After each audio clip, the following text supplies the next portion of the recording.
नमस्कार, मी गौरी सूर्यवंशी. एस मराठीमध्ये आपलं स्वागत. वळूया आजच्या बातमीकडे.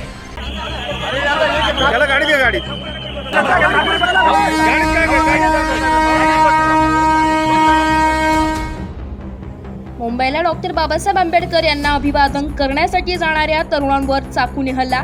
खेरवाडी रेल्वे स्थानकावर चेन पुलिंग करून चोरट्यांनी पळ काढला. संतप्त नागरिकांनी केला रेल रोको. भारतरत्न डॉक्टर बाबासाहेब आंबेडकर यांच्या महापरिनिर्वाण दिनानिमित्त मराठवाडा येथील काही तरुण हे मुंबईला राज्य राणी एक्सप्रेसने अभिवादन करण्यासाठी जात असताना निफाड ते खेरवाडी दरम्यान काही अज्ञात चोरट्यांनी त्यांच्याकडील पैसे हिसकावून घेत त्यांच्यावर चाकू हल्ला केला व खेरवाडी रेल्वे स्थानकावर चेन पुलिंग करून पळ काढला. संतप्त नागरिकांनी रेल रोको करत जोपर्यंत आरोपींना अटक होत नाही तोपर्यंत गाडी जाणार नाही अशी भूमिका घेतली. यामुळे राज्य राणी व सेवाग्राम एक्सप्रेस या दोन्ही गाड्या खेरवाडी स्थानकात खोळंबल्या होत्या. याबाबत सविस्तर वृत्त असं की आज 6 डिसेंबर रोजी भारतरत्न डॉक्टर बाबासाहेब आंबेडकर यांचा महापरिनिर्वाण दिन आहे. मुंबई येथील चैत्यभूमीवर देशभरातील लाखो अनुयायी डॉक्टर बाबासाहेब आंबेडकर यांना अभिवादन करण्यासाठी येतात. 5 तारखेपासूनच चैत्यभूमीला सुरुवात होते.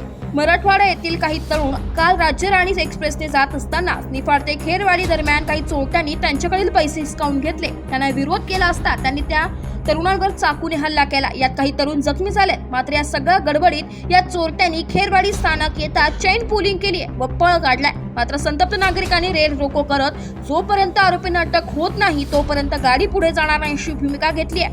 यामुळे या स्थानकात राज्य राणी सेवाग्राम या गाड्या खोळंबल्या होत्या.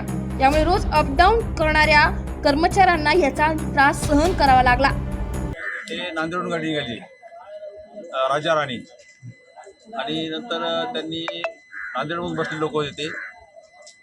त्यांनी बऱ्याचशा लोकांचे पैसे मारले, मोबाईल मारले आणि ज्यावेळेस आम्ही परभणीतून बसलो आमचा ग्रुप पूर्ण त्यावेळेस माझा पण मोबाईल मारला आणि माझे पण पैसे काढून घेतले. किती जण होते ते? 20-25 जण होते ते. त्यांच्यावर हत्यारं पूर्ण होते, पिस्तूल सहित असे हत्यार होते. मग थोडंसं आमचं त्यातमध्ये तुम्ही झालं. मग त्याच्या डोक्याला मार लागल्यामुळं तो पण आम्ही आल्यानंतर म्हणला की माझे पण यांनी पैसे घेतले. तर मग नंतर त्यांनी आम्ही सगळे पांगल्यानंतर त्या मुलाला अचानक येऊन म्हणजे एकानं चैन खिचली आणि ते फायटर काय तर चाकू मारले त्याला आणि अंधाराचा फायदा घेऊन पळून गेले. त्यांनी त्यांच्याकडे हत्यार काय काय होते? चाकू होते आणि हातामधले कडे होते. ते काय बोलले माझा मोबाईल इथं हरवला म्हणे ते आणि त्याच्यानंतर ते वाकले गेले त्या डोक्याला मारायला गेलं. स्वतः आम्ही तिथं बघले. चाकू मारला गेला? हा, चाकू काही मुलं होते का त्यांच्यावर? लहान मुलं होते. लहान मुलं कॉम्प्युटर मोबाईलला चोरी. किती मुलं होते अंदाजे? 17-18 मुलं होते. काही लेडीज नव्हतं ना त्यांच्यावर? लहान मुलांना चोऱ्या करायला? लहान मुलं 2 होते. हत्यार काय काय होते? चाकू होता आणि कडे होते आणि दगडा इटा मारा. लोकेशनवर होते आणि का करे पिस्तूल होता. पिस्तूल गावठी पिस्तूल. Okay, thank you. S Marathi news साठी प्रतिनिधी विजय पडवते, मुंबई. अशाच नवीन ताज्या घडामोडी जाणून घेण्यासाठी आमच्या एस मराठी न्यूज चॅनलला लाईक करा, शेअर करा, सबस्क्राईब करा आणि बेल आयकॉनला क्लिक करायला विसरू नका.